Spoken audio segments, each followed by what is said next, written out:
Pada tahun 2015 di Guangzhou, seorang wanita yang bernama Wen dilarikan ke rumah sakit setelah ia bertengkar dengan mertuanya yang bernama Li Qing dan juga dua orang iparnya.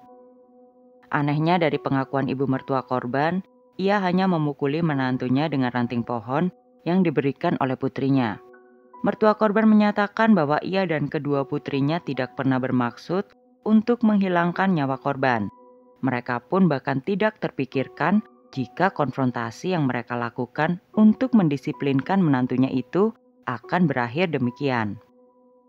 Apakah yang sebenarnya terjadi di hari naas tersebut? Saat itu kedua putri Li Qing semuanya telah menikah. Ia kini khawatir akan putra bungsunya yang tidak kunjung memiliki pasangan di usianya yang kini hampir 30 tahun. Hal ini menurut Li Qing karena putranya bukanlah dari keluarga kaya. Ia merasa ia hidup di desa yang terpencil sehingga sulit bagi dirinya dan putranya untuk berkembang dan bisa menghasilkan cukup uang untuk mereka hidup dengan nyaman. Bagi Li Qing, anak perempuan dan laki-laki sangatlah berbeda. Ia merasa jika anak perempuan, mereka tidak dituntut untuk memiliki penghasilan yang tinggi sebelum mereka menikah. Namun bagi anak laki-laki, sebelum menikah, ia setidaknya harus meyakinkan pasangannya bahwa ia mampu bertanggung jawab. Hal ini ditunjukkan dengan memiliki tanah, rumah, maupun pekerjaan yang mentereng. Namun nampaknya hal itu yang tidak dimiliki oleh anak laki-lakinya.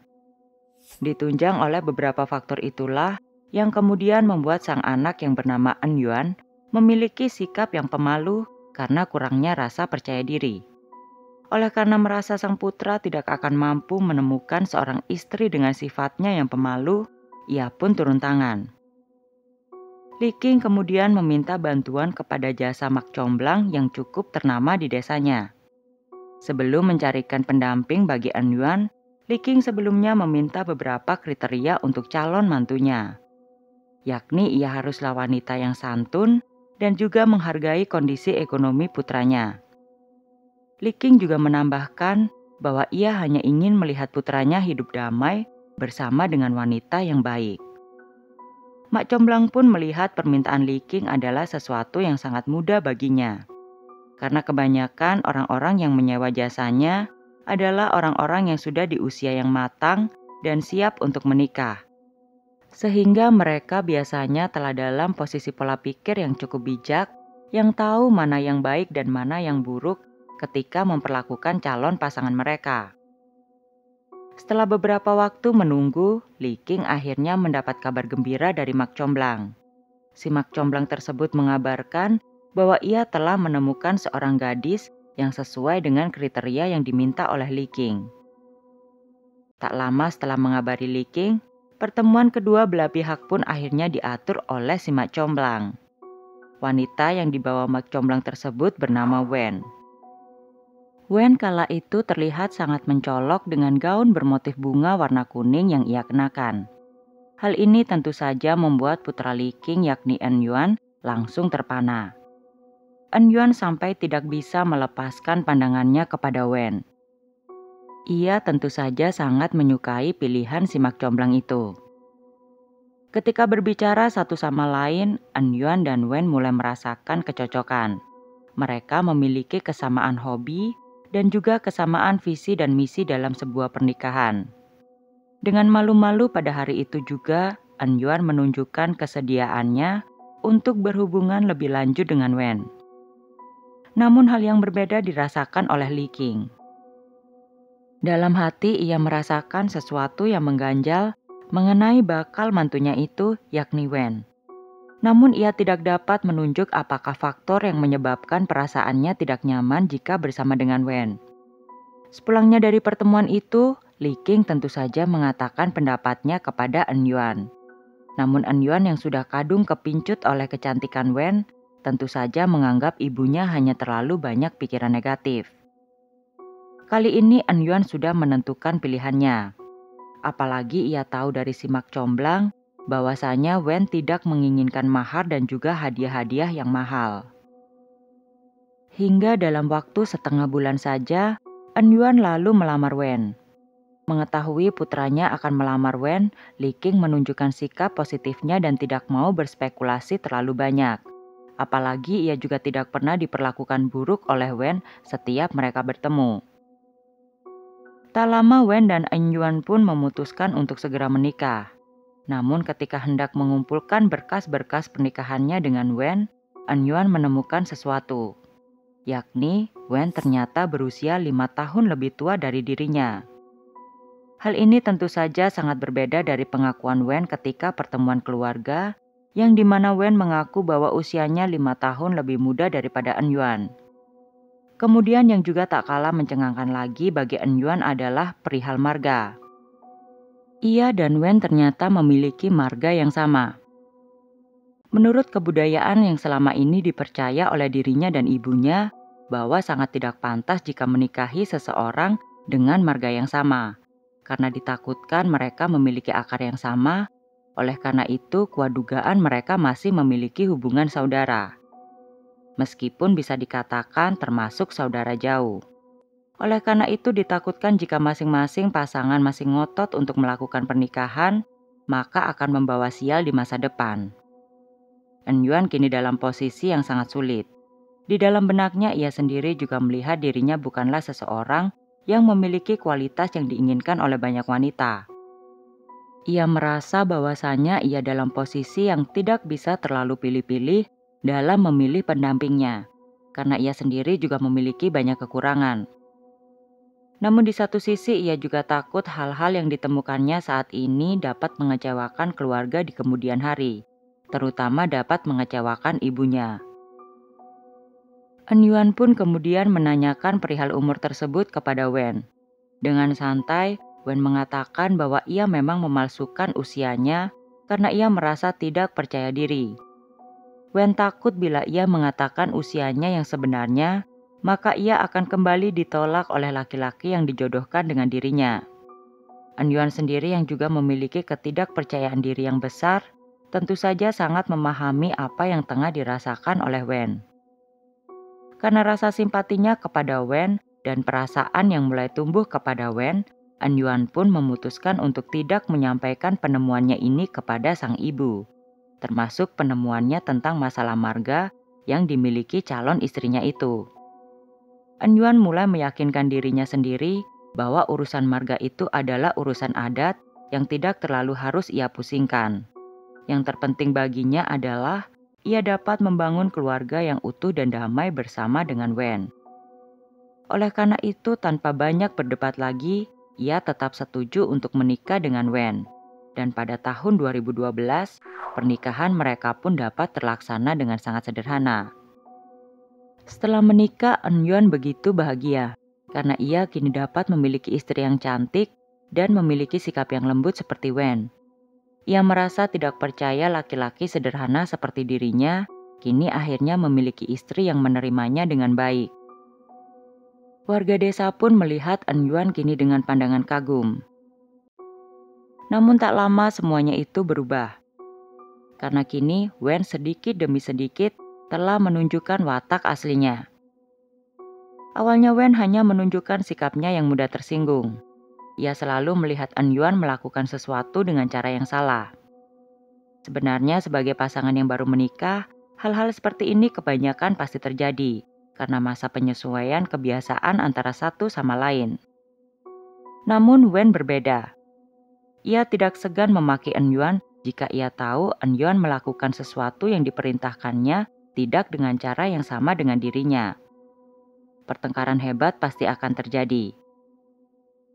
Kini para tetangga pun menyaksikan bagaimana Enyuan dicaci maki oleh istrinya, bahkan hanya untuk hal yang sangat sepele. Kemarahan Wen juga tidak hanya berhenti kepada Enyuan. Wen selalu memarahi tetangganya yang bahkan hanya lewat jika mereka tidak sengaja memandangnya. Suatu ketika seorang tetangga yang sedang berjalan tidak sengaja menyenggol Wen yang kala itu tengah berdiri untuk melihat sesuatu. Mengetahui ia telah menyenggol Wen, si tetangga itu tentu saja meminta maaf. Namun Wen tidak mau mendengar perkataan maaf tetangganya itu. Ia kemudian memaki sambil berteriak kepada si tetangga. Hingga akhirnya perkelahian pun terjadi. Untungnya perkelahian tersebut tidak berlangsung lama, karena banyak orang yang kemudian memisahkan keduanya. Kini para tetangga Enyuan pun lebih memilih untuk tidak lewat di depan rumah Enyuan karena takut akan sikap beringas istrinya. Sikap beringas Wen tidak memandang siapapun, bahkan nenek Enyuan. Enyuan dan Wen yang baru menikah memutuskan untuk tinggal menumpang di rumah nenek Enyuan yang kini berusia hampir 100 tahun. Awalnya di dalam benak Enyuan, ia yang masih belum memiliki rumah memilih untuk tinggal bersama neneknya. Karena tidak mau seperti cerita-cerita para tetangganya yang melihat menantu dan mertua bertengkar karena tinggal serumah. Oleh karena itu ia memilih untuk tinggal di rumah neneknya sambil menjaga sang nenek yang sudah sangat tua. Menurutnya itu adalah pilihan yang terbaik bagi dirinya dan Wen untuk saat ini. Namun siapa sangka jika Wen malah bersikap tidak manusiawi kepada orang yang sudah sangat tua itu. Sang nenek yang sangat dihormati di keluarga besar Enyuan kini bak menjadi keset di mata Wen. Suatu hari ketika masalah sepele, Wen berdebat dengan nenek Enyuan. Sang nenek yang sudah tua tentu saja banyak mengalah karena kondisinya. Namun walaupun dengan sikap sang nenek yang mengalah dan tidak banyak menanggapi kata-kata Wen masih saja terus memarahi nenek tua itu tiada henti. Karena tidak mendapatkan respon yang diinginkan oleh sang nenek, Wen kemudian menendang bangku kayu yang tengah diduduki oleh nenek Enyuan. Akibat tendangan yang cukup keras dari Wen, bangku kayu itu pun terguling dan menyebabkan nenek Enyuan langsung jatuh tersungkur di tanah. Masih belum puas, setelah itu Wen langsung memukul nenek Enyuan dengan bangku kecil yang terbuat dari kayu. Enyuan yang saat itu sedang berada di halaman rumah mendengar suara sang nenek terjatuh. Ia langsung berlari masuk ke dalam rumah dan sudah mendapati neneknya terbaring di tanah dengan darah mengucur dari wajahnya.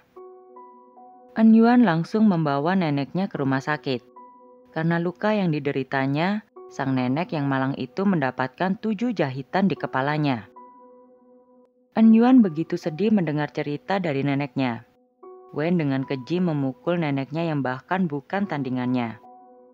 Enyuan juga sangat mengetahui bahwa neneknya tidak pernah menunjukkan sikap-sikap temperamen dari ia kecil hingga sekarang.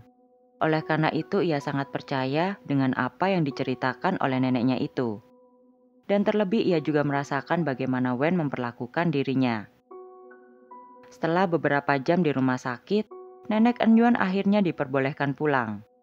Dalam perjalanan, Enyuan telah memikirkan beberapa pertanyaan untuk Wen dan dalam hati kecilnya ia masih berharap bahwa Wen entah bagaimana tidak sengaja melakukan perbuatan keji itu terhadap neneknya. Sesampainya di rumah, Wen dan Enyuan pun akhirnya bertemu. Ketika baru sampai, dengan melipat tangannya, Wen memperhatikan Enyuan yang sedang membopong sang nenek ke kamarnya agar ia bisa beristirahat. Sekilas Enyuan sempat memperhatikan wajah istrinya yang tidak memperlihatkan sedikit pun rasa khawatir atau penyesalan atas apa yang telah terjadi. Setelah Enyuan membantu sang nenek di kamarnya, ia pun menghampiri Wen yang bersikap acuh. Enyuan menanyakan apa yang sebenarnya terjadi. Wen pun menjawab pertanyaan Enyuan dengan nada tinggi. Wanita tua itu sengaja menjatuhkan dirinya. Ia juga kemudian sengaja memukul kepalanya sendiri dengan bangku kayu. Wanita tua itu melakukan semuanya hanya untuk mendapatkan simpati. Mendengar jawaban dari istrinya, Enyuan seakan tidak percaya Wen begitu berani bersikap demikian. Ia sampai tidak bisa berkata-kata. Tanpa memperdulikan wajah suaminya yang begitu kecewa, Wen kemudian menghampiri nenek Enyuan dan berteriak kepada sang nenek yang masih terbaring lemas di kasurnya itu.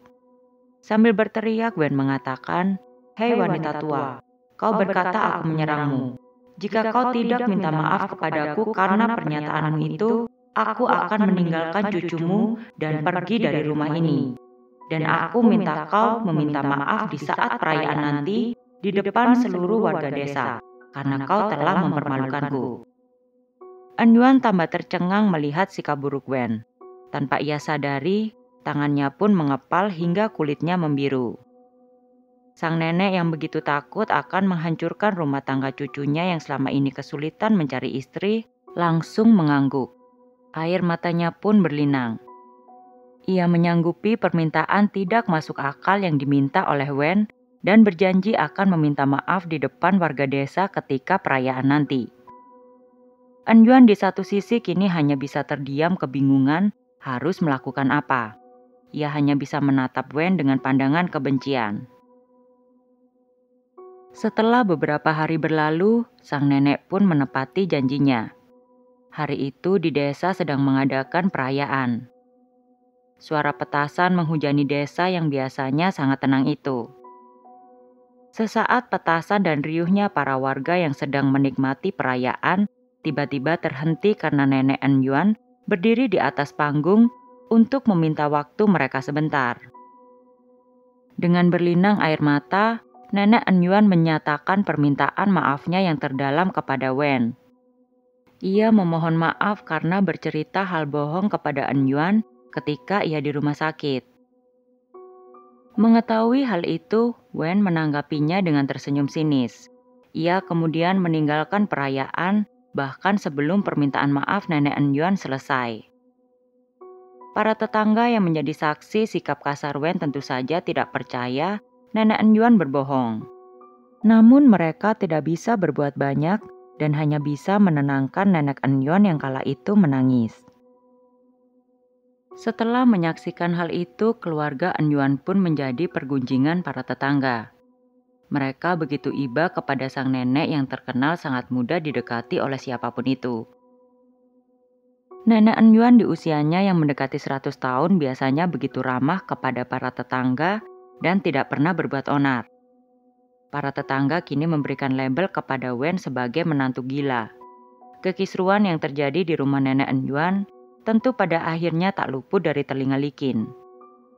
Ia yang selama ini tinggal di tempat berbeda tentu saja kini mulai waspada. Oleh karena itu, ia lebih sering menemani ibunya di rumah untuk lebih menjaga sang ibu agar tidak menjadi bulan-bulanan Wen. Li King sebenarnya begitu marah kepada Wen dan ingin mengkonfrontasinya. Namun ia lagi-lagi merasa kasihan jika putranya yang bahkan belum memiliki anak harus ditinggalkan oleh Wen. Setelah kejadian itu, Wen kini semakin di atas awan. Ia tahu betul keluarga Enyuan tidak pernah berani mengkonfrontasi dirinya tentang apapun yang ia lakukan. Ia juga merasa saat ini ialah pemilik rumah. Enyuan serta neneknya merupakan orang yang menumpang di sana. Sikap semena-mena Wen saat ini tidak sungkan ia tunjukkan pada siapapun, bahkan ibu Enyuan Likin yang kini memutuskan untuk tinggal di sana demi menjaga sang ibu. Namun meski Likin kini menjaga sang ibu, siapa sangka kejadian buruk akan kembali dialami oleh wanita tua yang malang itu. Pada bulan Mei 2014, nenek Enyuan yang sedang memasak di dapur menyalakan lampu karena hari telah gelap. Tindakan ini secara kebetulan terlihat oleh Wen. Dengan berteriak seperti orang kesurupan, Wen memaki nenek Enyuan dan berkata, "Nenek tua, kau benar-benar tahu cara membuang-buang listrik. Kenapa kau tidak mati saja?" Nenek Enyuan seperti biasa hanya terdiam dan tidak berani membantah. Kata yang diucapkannya hanya, "Maafkan aku, mataku sudah rabun. Aku tidak bisa melihat dengan jelas." Mendengar kata-kata itu, Wen langsung menggila. Ia bahkan menjatuhkan semua perabotan yang ada di dapur. Merasa kurang puas hanya dengan barang-barang, Wen lalu mendorong nenek Enyuan hingga terjatuh. Hal ini diketahui oleh Likin dan Enyuan yang langsung melindungi sang nenek dan bergegas membawa sang nenek menjauh dari Wen. Tindakan Wen yang mendorong sang nenek hingga terjatuh kembali menyebabkan luka di tubuh orang tua renta itu. Perlahan-lahan Likin dan Enyuan membantu mengoleskan obat di tubuh sang nenek. Setelah beberapa waktu berlalu dengan tidak ada pertengkaran, nenek Enyuan diketahui meninggal dunia. Setelah sang nenek meninggal, Li Qin mulai memberanikan diri untuk berbicara kepada putranya, di mana ia menganggap sang nenek meninggal lebih cepat. Semua itu adalah ulah Wen. Li Qin kemudian mengusulkan kepada En-Yuan untuk segera bercerai dari Wen karena ia takut dirinya atau En-Yuan yang cepat atau lambat menjadi sasaran Wen berikutnya. Mendengar hal itu, En-Yuan lalu memarahi ibunya. Dalam titik ini, entah mungkin karena rasa cintanya yang begitu besar, En-Yuan masih berusaha melindungi istrinya. Seiring berjalannya waktu, Wen mulai mengetahui bahwa selama ini ibu mertuanya sering meminta En-Yuan untuk menceraikan dirinya. Kini sasaran makian Wen adalah ibu mertuanya. Pada titik ini, En-Yuan dan Wen sering bepergian ke kota untuk bekerja. Namun sekembalinya mereka ke rumah nenek, Wen akan dengan sengaja melemparkan barang-barang di rumah nenek agar Li Qin tidak betah berlama-lama di sana. Tidak berhenti sampai di situ. Wen diketahui sering membakar dupa dan uang kertas untuk Li Qin di hari-hari tertentu.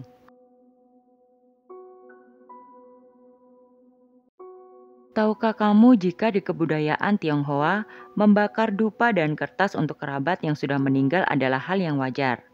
Namun membakar dupa untuk orang yang masih hidup secara tidak langsung mengutuk orang yang masih hidup itu untuk meninggal lebih awal. Dan ini adalah hal yang tabu. En-Yuan di satu sisi melihat perlakuan kasar istrinya itu kepada ibunya, tidak bisa berbuat banyak, dan hanya diam menyaksikan pertengkaran itu. Entah apa yang ada di benak En-Yuan saat ini. Wen seolah-olah telah menguasai jiwa dan raganya. Li Qin di satu sisi yang juga mengetahui hal itu, hanya bisa mengatakan, selama putraku bahagia dan Wen serta En-Yuan dapat menjalani hidup dengan baik, saya terima semuanya. Dalam titik ini, nyali Li Qin nampaknya sudah ciut untuk membantah apapun yang dilakukan Wen kepada dirinya. Dalam hati ia berharap jika ia tidak melawan Wen, suatu saat Wen akan sadar dan berubah. Namun harapannya itu nampaknya tidak akan pernah terwujud. Pada tanggal 25 Desember 2015, Wen kembali ke desa. Sesampainya di rumah, ia tidak melihat Li Qin. Karena ia sangat ingin Li Qin pergi dari rumah, ia lalu melempar perabotan di dalam rumah dan juga semua baju serta barang-barang pribadi milik Li Qin ke tengah jalan. Sontak jalan dipenuhi oleh para tetangga yang kebingungan dan mencari tahu apa yang sedang terjadi. Li Qin yang sedang berjalan menuju rumahnya melihat banyak barang-barang berserakan di jalan umum depan rumahnya. Ia lalu bergegas dan mencari tahu apa yang sedang terjadi. Ketika di dalam rumah, Li Qin melihat rumahnya kini telah porak-poranda. Semua barang-barangnya tergeletak di tengah jalan. Li Qin yang kesal lalu menelpon polisi untuk menyelesaikan permasalahannya dengan sang menantu. Namun di tengah pembicaraan Li Qin dengan polisi, Wen mendekati Li Qin dan menutup teleponnya. Li Qin tidak bisa berkata-kata karena ia takut akan tindakan Wen selanjutnya jika ia membantah. Li Qin kini kembali hanya menyimpan sakit hatinya dalam diam. Setelah beberapa hari berlalu, Wen kembali membakar dupa yang diperuntukannya untuk ibu mertuanya, Li Qin. Li Qin awalnya hanya menatap Wen, namun karena tersinggung, Li Qin berani menatapnya. Wen pun kembali mencaci Li Qin. Namun kali ini dalam cacian itu, Wen menyebutkan bahwa ia berharap Li Qin segera pergi karena kini anaknya yang telah berusia 15 tahun akan tiba. Selain itu, Wen juga meminta kepada Li Qin untuk tidak mengharapkan cucu darinya karena ia telah melakukan tubektomi yang membuatnya tidak akan bisa hamil selamanya. Mendengar kebenaran tersebut, Li Qin yang biasanya diam, kali ini tidak bisa lagi menahan amarahnya. Li Qin kemudian membuang semua dupa yang digunakan Wen. Melihat ibu mertuanya berani membantahnya, Wen langsung murka. Ia mencaci maki Li Qin sejadi-jadinya. Pada saat pertengkaran itu terjadi, anak perempuan Li Qin kebetulan datang untuk berkunjung. Mereka mendapati ibunya dicaci maki sedemikian rupa, tentu saja membuat darah mereka mendidih. Kedua putri Li Qin berusaha membuat Wen berhenti memaki dengan membekap mulutnya. Namun tenaga Wen yang besar membuat mereka kewalahan. Salah satu putri Li Qin kemudian mengambil tali rami. Setelah itu kedua putri Li Qin menarik Wen sambil terus bergumul. mereka lalu menarik Wen keluar rumah dan mengikatkan Wen ke sebuah pohon. Salah satu putri Li Qing lalu mematahkan ranting pohon dan memberikannya kepada Li Qing. Untuk membuat Wen takut, Li Qing mengayunkan ranting pohon itu sambil memukulkannya ke tubuh Wen.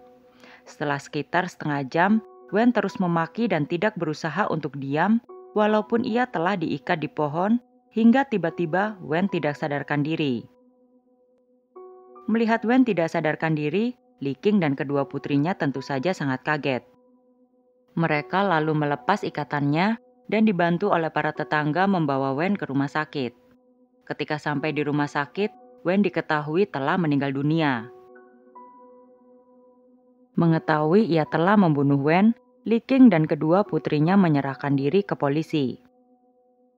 Pada tahun 2016, persidangan Li Qing dan kedua putrinya pun dilaksanakan. Dalam persidangan, pihak forensik membongkar penyebab kematian Wen. Laporan forensik menyebutkan bahwa penyebab kematian Wen adalah kekurangan oksigen, bukan karena pemukulan. Tali yang mengikat dada Wen di saat kejadian menjadi penyebab terhambatnya pernafasan Wen dengan normal. Ditambah lagi, Wen tidak berhenti berbicara dengan cepat. Singkatnya, Wen meninggal akibat kekurangan oksigen karena ia dalam posisi sedang terikat dan ikatan tali tersebut mengikat bagian dada.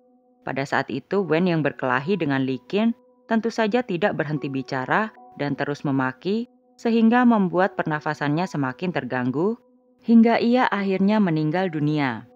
Ironisnya, kata-kata terakhir yang diucapkan oleh Wen sebelum ia meninggal adalah cacian dan makian. Setelah melalui beberapa proses peradilan, pengadilan menjatuhkan hukuman 5 tahun, 4 tahun, dan 3 tahun penjara kepada Li Qing, putri sulungnya, dan putri keduanya. Bagaimana pendapat kalian tentang kasus ini? Namun sebelumnya saya mau meminta maaf jikalau ada informasi yang kurang akurat atau kurang tepat mengenai adat Tiongkok yang saya sebutkan di dalam kasus ini. Informasi yang saya dapat mengenai kebudayaan yang sempat saya sebutkan sepenuhnya berdasarkan artikel dari kanal berita yang kami dapatkan. Terima kasih atas perhatiannya dan sampai jumpa di kasus berikutnya. Bye.